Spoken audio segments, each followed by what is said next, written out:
ada kasih di dunia sanggup menerima diriku apa adanya selain kasih-Mu, Yesus.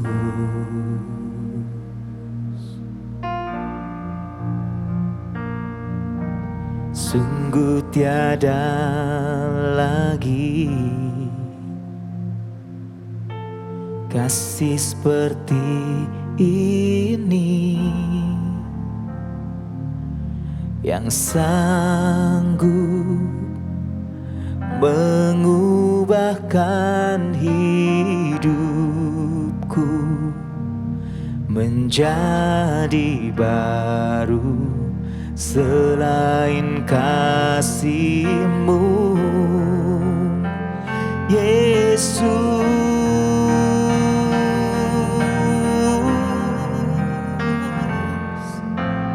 Kau ku kagumi dalam hati, kasih-Mu tiada duanya.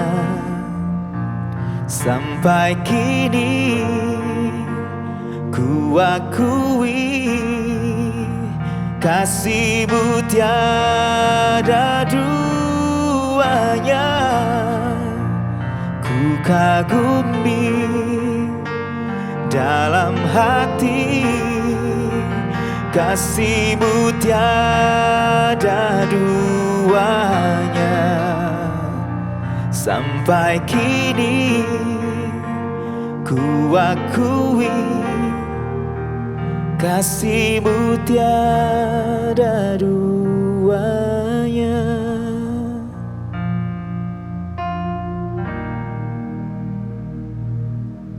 Sungguh tiada lagi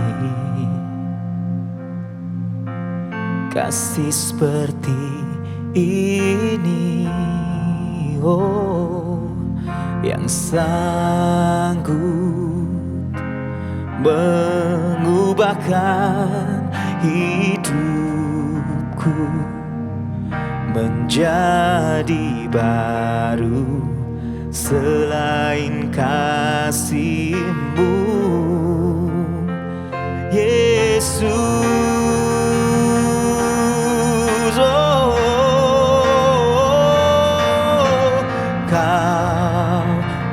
Kagumi dalam hati, kasih-Mu tiada duanya.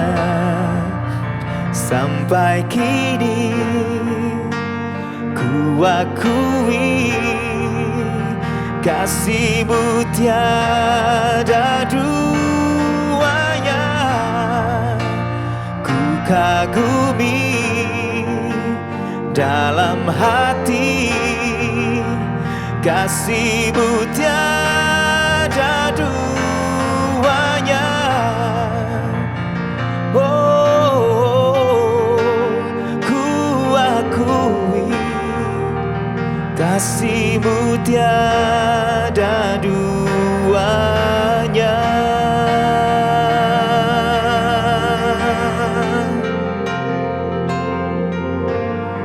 Kasih-Mu tiada bandingannya, oh, oh,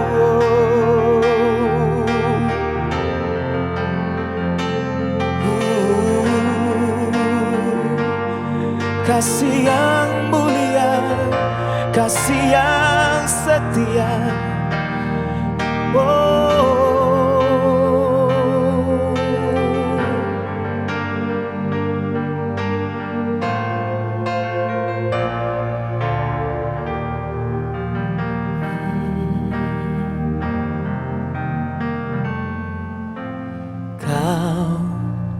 Ku kagumi dalam hati, kasih-Mu tiada duanya. Sampai kini ku akui kasih-Mu tiada duanya. Kasih-Mu tiada duanya. Kasih-Mu tiada duanya.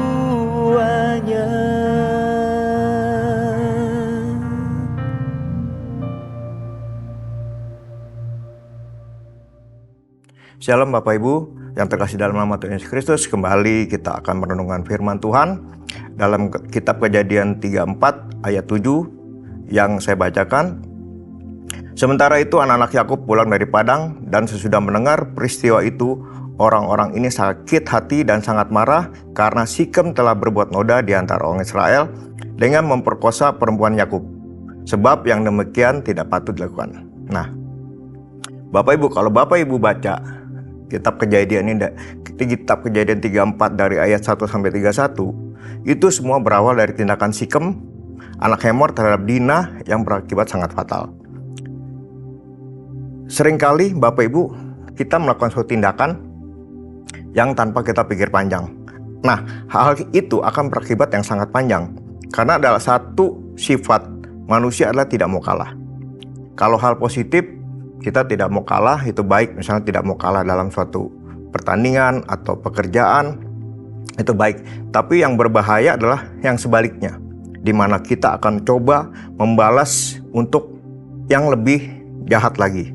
Nah, kalau kita baca firman tersebut di atas, maka Bapak Ibu akan melihat di mana saudara-saudara dari Dina yang sangat marah sehingga mereka merencanakan segala sesuatu untuk melakukan pembalasan yang sangat berlebihan. Di mana mereka bukan hanya membalas terhadap Sikem saja, tetapi membalas kepada semua pria yang tinggal di kota tersebut. Pembalasan yang berlebihan seperti kita baca di atas akan banyak mengakibatkan permusuhan yang akan berlangsung turun-temurun yang tentunya sangat merugikan. Hingga sekarang kalau kita mendengar berita di mana banyak sekali terjadinya keributan karena dendam sehingga mereka saling membalas. Bapak Ibu, kalau kita baca firman Tuhan dalam Roma 12 ayat 17 yang mengingatkan kita, yang berkata, janganlah membalas kejahatan dengan kejahatan, lakukanlah apa yang baik bagi semua orang. Permusuhan ini dapat dihentikan bila salah satu pihak bersedia mengampuni dan berhenti membalas, sehingga permusuhan tersebut dapat dihentikan. Nah, hal tersebutlah yang Tuhan mau kita lakukan sebagai anak Allah yang sudah diampuni dosa-dosanya dalam Kristus. Bila Allah yang sudah mengampuni kita, maka sewajarnya bila kita juga mengampuni orang bersalah pada kita. Jadi, Bapak Ibu, saudara sekalian, kita harus selalu minta hikmat sama Tuhan agar kita dapat merespon segala sesuatu dengan baik, menghasilkan sesuatu yang baik dan berkenan kepada Tuhan. Demikian Bapak Ibu renungan singkat, biarlah itu menjadi kekuatan buat kita. Mari kita satu dalam doa.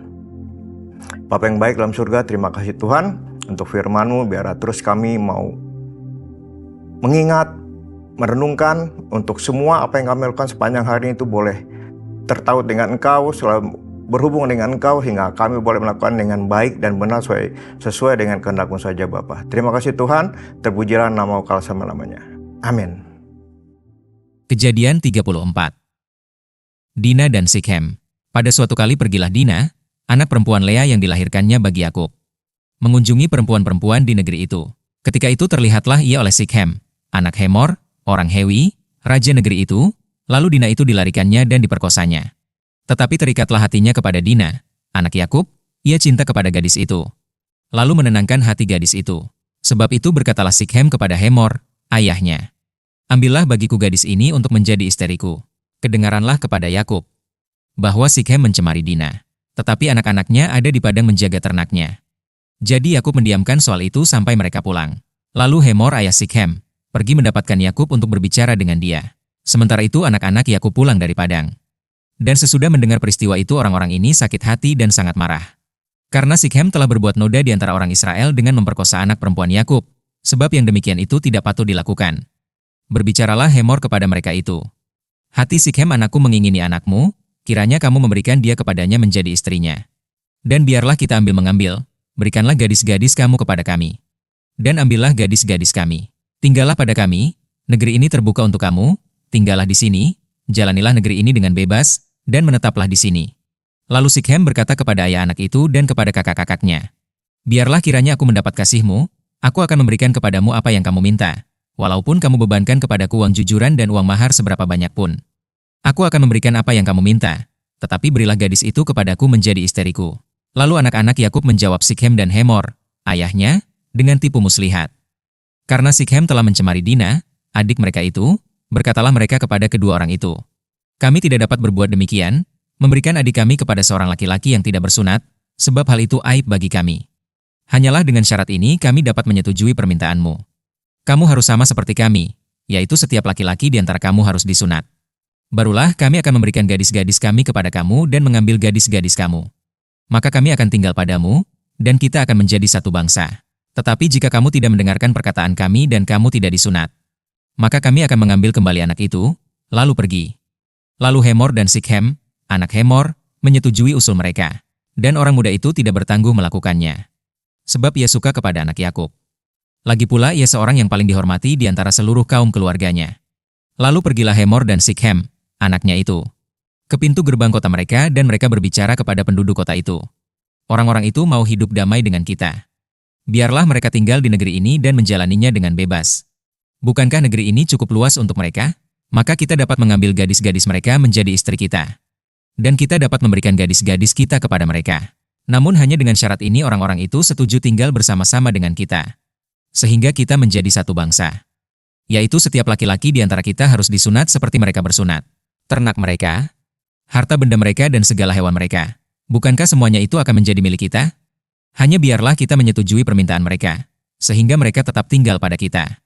Maka usul Hemor dan Sikhem, anaknya itu, didengarkan oleh semua orang yang datang berkumpul di pintu gerbang kota itu. Lalu disunatlah setiap laki-laki, yakni setiap orang dewasa di kota itu. Pada hari ketiga, ketika mereka sedang menderita kesakitan, datanglah dua orang anak Yakub, yaitu Simeon dan Lewi, kakak-kakak Dina, setelah masing-masing mengambil pedangnya. Menyerang kota itu dengan tidak takut-takut serta membunuh setiap laki-laki. Juga Hemor dan Sikhem, anaknya, dibunuh mereka dengan mata pedang, dan mereka mengambil Dina dari rumah Sikhem. Lalu pergi.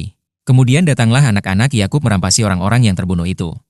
Lalu menjarah kota itu, karena adik mereka telah dicemari. Kambing dombanya dan lembu sapinya, keledainya dan segala yang di dalam dan di luar kota itu dibawa mereka, segala kekayaannya. Semua anaknya dan perempuannya ditawan dan dijarah mereka. Juga seluruhnya yang ada di rumah-rumah. Yakub berkata kepada Simeon dan Lewi, kamu telah mencelakakan aku dengan membusukkan namaku kepada penduduk negeri ini. Kepada orang Kanaan dan orang Feris, padahal kita ini hanya sedikit jumlahnya. Apabila mereka bersekutu melawan kita, tentulah mereka akan memukul kita kalah. Dan kita akan dipunahkan, aku beserta seisi rumahku. Tetapi jawab mereka, mengapa adik kita diperlakukannya sebagai seorang perempuan sundal?